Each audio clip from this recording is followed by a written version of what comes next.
రహిత సమాజాన్ని తీర్చిదిద్దడానికి సహకరించాలని పిలుపునిచ్చారు ప్రభుత్వ విప్ కాల్వ శ్రీనివాసులు. అనంతపురం జిల్లా రాయదుర్గంలో నిర్వహించిన పోలియో చుక్కల దినోత్సవ కార్యక్రమానికి కాల్వ శ్రీనివాసులు హాజరయ్యారు. కేంద్ర రాష్ట్ర ప్రభుత్వాల సహకారంతో పోలియో నిర్మూలనే లక్ష్యంగా కార్యక్రమాన్ని నిర్వహిస్తున్నామని తెలిపారు.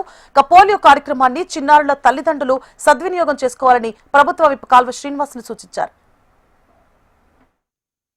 ఒక రాయదుర్గం నియోజకవర్గంలోనే 24,000 మందికి పైగా 5 సంవత్సరాల లోపు వయసున్న పిల్లలున్నారు. వాళ్ళందరికీ ఈ పోలియో చుక్కలు వేయాలనేది లక్ష్యంగా పెట్టుకొని ఎక్కడికక్కడ ఏర్పాట్లు చేసింది ప్రభుత్వం. భారతదేశంలో ఈ మధ్య కాలంలో పోలియో కేసులు నమోదు కాకపోయినా బంగ్లాదేశ్ ఇతర సరిహద్దు దేశాల నుంచి వచ్చే వారితో ప్రమాదం ఉందని గ్రహించి ఎవరికి ఈ పోలియో వ్యాధి అంటకూడదు, రాకూడదు కాబట్టి ముందు జాగ్రత్తగా ఈ పోలియో చుక్కలను ప్రభుత్వాలు వేయించడం జరుగుతూ ఉంది.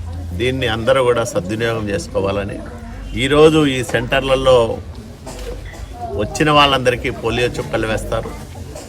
రాని వాళ్ళు, ఎందుకంటే ఈసారి డిజిటల్ ఇండియాలో భాగంగా ప్రతి 5 సంవత్సరాల లోపున్న పిల్లల పేర్లన్నీ కూడా నమోదై ఉన్నాయి.